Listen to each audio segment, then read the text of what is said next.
Kejadian 37. Yusuf dan saudara-saudaranya. Adapun Yakub ia diam di negeri penumpangan ayahnya, yakni di tanah Kanaan.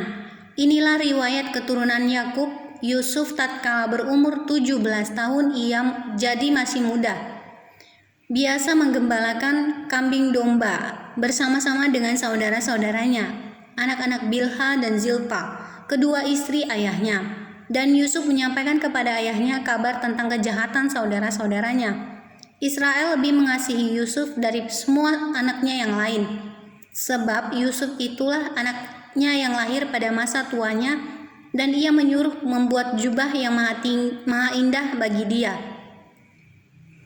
Setelah dilihat oleh saudara-saudaranya bahwa ayahnya lebih mengasihi Yusuf dari semua saudaranya, maka bencilah mereka itu kepadanya, dan tidak mau menyapanya dengan ramah. Pada suatu kali bermimpilah Yusuf, lalu mimpinya itu diceritakannya kepada saudara-saudaranya. Sebab itulah mereka lebih benci lagi kepadanya. Karena katanya kepada mereka, "Coba dengarkan mimpi yang kumimpikan ini. Tampak kita sedang di ladang mengikat berkas-berkas gandum, lalu bangkitlah berkasku dan tegak berdiri. Kemudian datanglah berkas-berkas kamu, sekalian mengelilingi dan sujud menyembah kepada berkasku itu."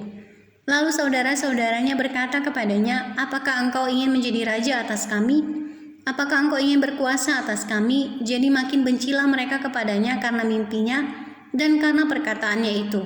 Lalu ia memimpikan pula mimpi yang lain yang diceritakannya kepada saudara-saudaranya. Katanya, "Aku bermimpi pula, tampak matahari, bulan dan 11 bintang sujud menyembah kepadaku." Setelah hal ini diceritakannya kepada ayah dan saudara-saudaranya, maka ia ditegur oleh ayahnya. "Mimpi apa mimpimu itu? Masakan aku dan ibumu serta saudara-saudaramu sujud menyembah kepadamu sampai ke tanah?" Maka iri hatilah saudara-saudaranya kepadanya, tetapi ayahnya menyimpan hal itu dalam hatinya. Yusuf dijual ke tanah Mesir. Pada suatu kali pergilah saudara-saudaranya menggembalakan kambing domba ayahnya dekat Sikem. Lalu Israel berkata kepada Yusuf, "Bukankah saudara-saudaramu menggembalakan kambing domba dekat Sikem?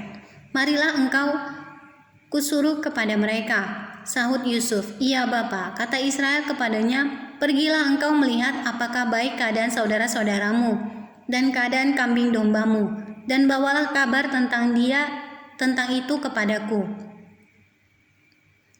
Lalu Yakub menyuruh dia dari lembah Hebron, dan Yusuf pun sampailah ke Sikem. Ketika Yusuf berjalan ke sana kemari di padang, bertemulah ia dengan seorang laki-laki yang bertanya kepadanya, "Apakah yang kau cari?" Sahutnya, "Aku mencari saudara-saudaraku. Tolonglah katakan kepadaku di mana mereka menggembalakan kambing domba." Lalu kata orang itu, "Mereka telah berangkat dari sini, sebab telah kudengar mereka berkata, 'Marilah kita pergi ke Dotan.'" Maka Yusuf menyusul saudara-saudaranya itu, dan didapatinya lah mereka di Dotan. Dari jauh ia telah kelihatan kepada mereka, tetapi sebelum ia dekat pada mereka, mereka telah bermufakat mencari daya upaya untuk membunuhnya.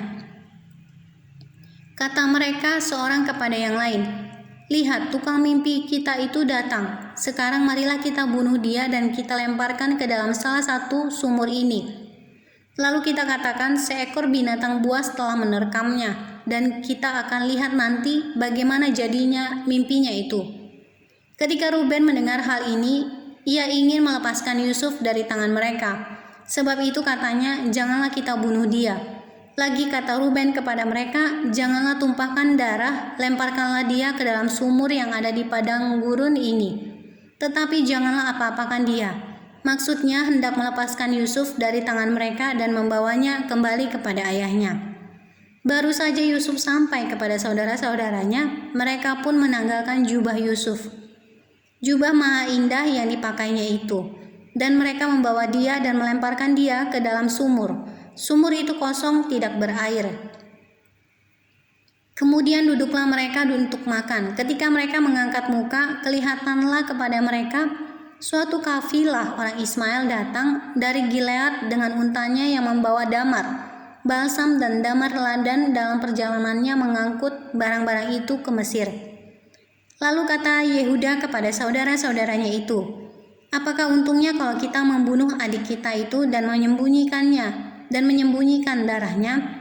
Marilah kita jual dia kepada orang Ismail ini.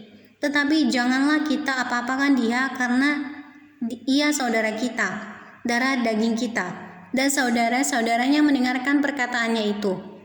Ketika ada saudagar Midian lewat, Yusuf diangkat ke atas dari dalam sumur itu, kemudian dijual kepada orang Ismail itu dengan harga 20 shikal perak. Lalu Yusuf dibawa mereka ke Mesir. Ketika Ruben kembali ke sumur itu, ternyata Yusuf tidak ada lagi di dalamnya. Lalu dikoyakannya lah bajunya, dan kembalilah ia kepada saudara-saudaranya, katanya, anak itu tidak ada lagi, kemanakah aku ini? Kemudian mereka mengambil jubah Yusuf dan menyembelih seekor kambing, lalu mencelupkan jubah itu ke dalam darahnya. Jubah maha indah itu mereka suruh antarkan kepada ayah mereka dengan pesan, ini kami dapati, silakanlah Bapak periksa apakah jubah ini milik anak Bapak atau tidak. Ketika Yakub memeriksa jubah itu, ia berkata, ini jubah anakku, binatang buas telah memakannya. Tentulah Yusuf telah diterkam. Dan Yakub mengoyakkan jubahnya lalu mengenakan kain kabung pada pinggangnya, dan berkabunglah ia berhari-hari lamanya karena anaknya itu. Sekalian anaknya laki-laki dan perempuan berusaha menghiburkan dia, tetapi ia menolak dihiburkan, serta katanya, tidak, aku akan berkabung sampai aku turun mendapatkan anakku ke dalam dunia orang mati. Demikianlah Yusuf ditangisi oleh ayahnya. Adapun Yusuf, ia dijual oleh orang Midian itu ke Mesir, kepada Potifar, seorang pegawai istana Firaun, kepala pengawal raja.